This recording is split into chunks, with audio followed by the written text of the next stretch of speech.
Asking about the Brock and his growth. Tony was talking about it earlier, just maturity and how quick. Asked when it clicked for as a coach. He said the day he walked in. For you as a veteran, when you see a young tight end like that, when did it click for you?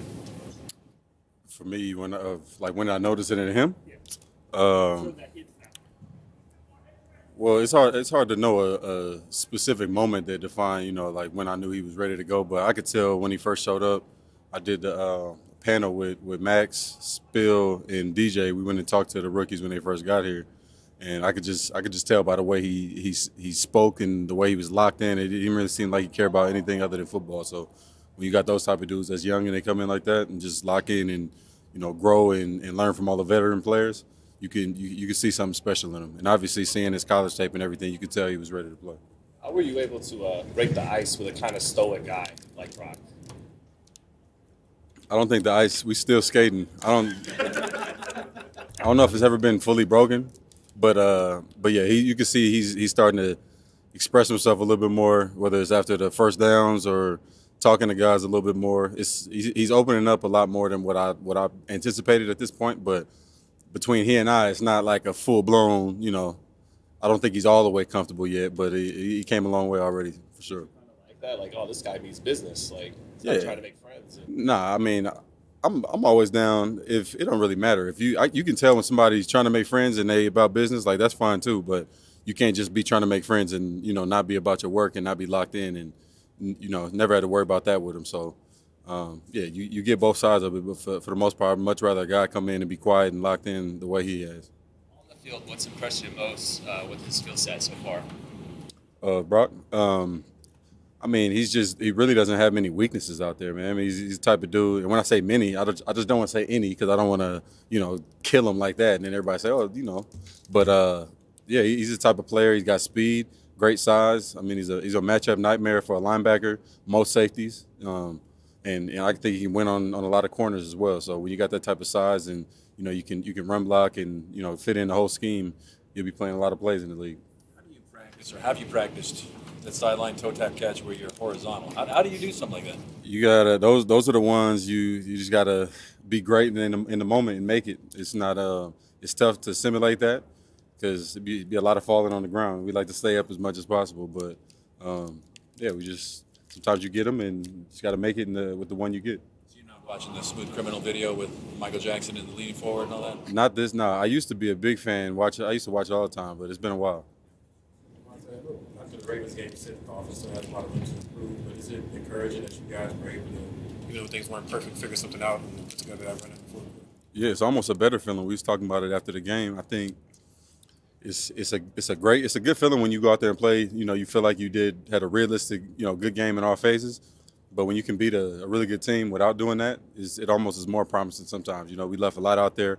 I could have played better than what I did. So just know me personally, I'm looking forward to another week of trying to, you can look at the stats and say, oh, you had a good game or whatever. But when you know what was out there and what you could have done, you try to keep your mind on that just to keep pushing forward. So that's where we are right now as a team. And I think everybody's got the same common goal. Home opener this weekend, obviously coming off of a win like you just mentioned, a nice spot win. What's the mentality like? What's the mindset, the excitement going on? Yeah, I mean, we're definitely excited to come and show off for our home crowd.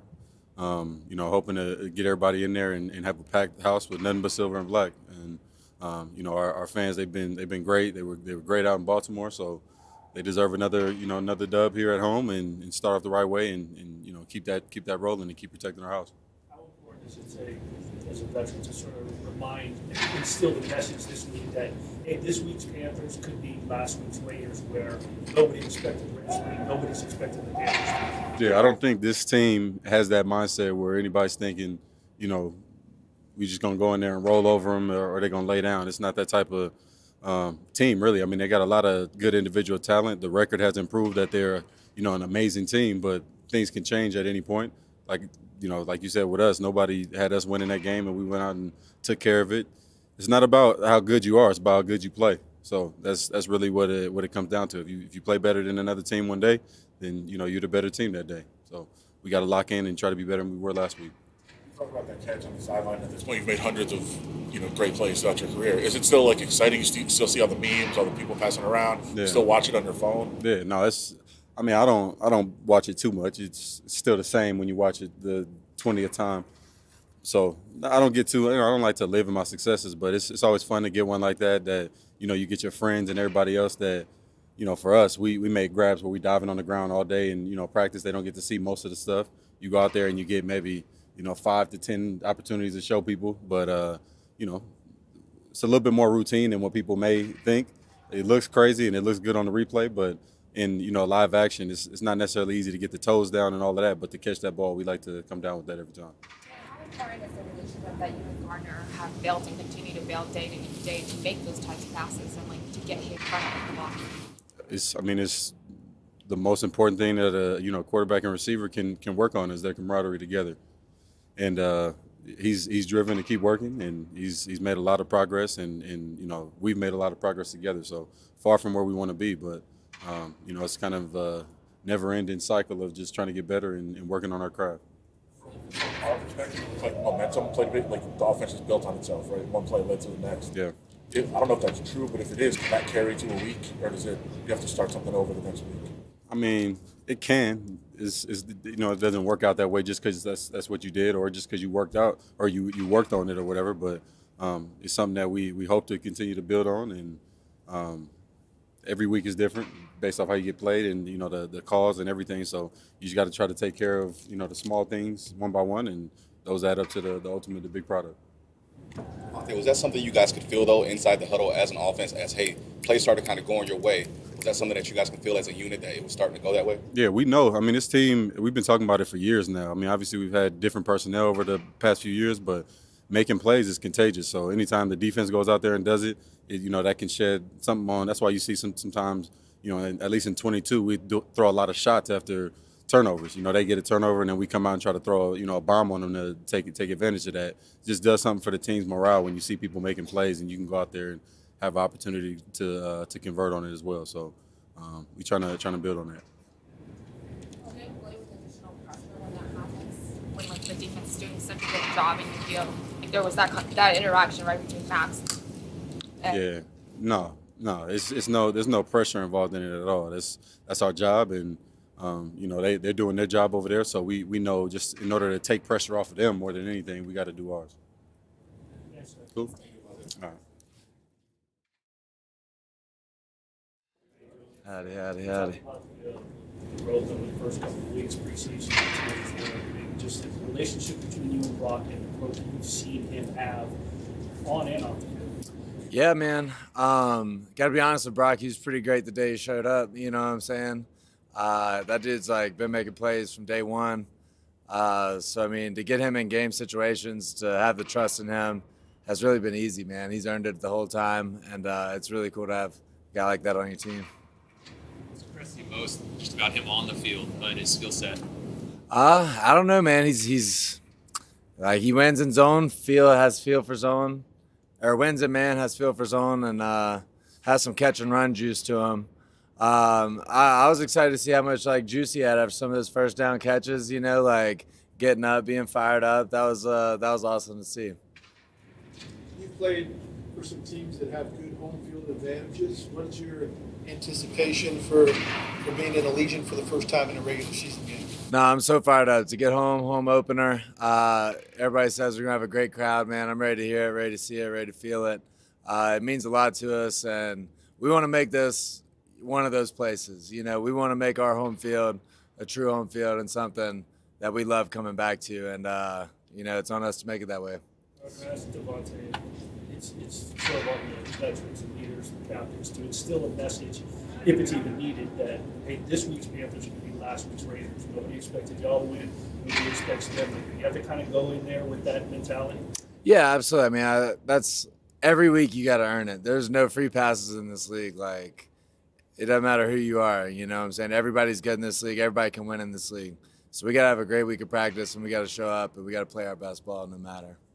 Small sample size, Gardner, but through 2 weeks, you're tied for second in the league in passing yardage. What does that mean to you when you hear that? Nothing really. I wish we were 2-0. What does it mean for the team's success, though?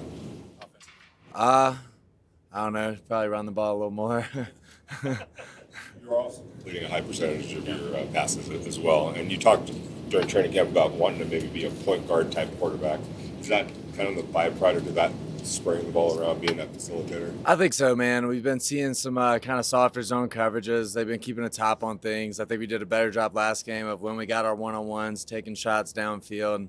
But I think a big part, especially when they're running and like hitting the way, you got to keep it on track. Keep us in second and 7 or better, and then third down 5 or better. Like just keeping us in manageable downs, I think is really important for our success. How big of a deal was Max's pep talk to you after the interception early on for the rest of the game? No, it was awesome, man. He grabbed me and just said, "Hey, we got your back, dude. Like, we need that Washington State Gardner. We need that, And I was like, man, you're right, dude. Let me see if I can go whip that up real quick. But nah, man, that dude's a great leader. He does it the right way, man. And couldn't be more grateful to have him on our team. After that conversation, there was like some motivation that happened. Lots of changes with your offense, and there's kind of a rhythm that we all had an opportunity to see. How do you build from that going on to this next game? Yeah, no, I think it's just about consistency. I think there's a lot of things we did well, and just kind of getting into that flow sooner. Finding that confidence sooner. In both these games, it's taken us way too long. So I think just understanding that we have that when we are dialed in on our details, and just we got to have that from the jump. To that point, what changed for you guys in the fourth quarter? Obviously, things kind of started going your way. What did you guys do differently? I don't know, man. You're calling the same plays. We got the same guys out there. I think it's just literally everybody being on the same page,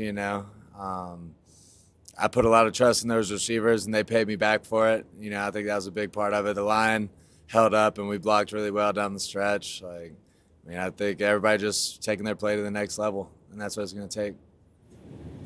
That's good. All right. Thank you.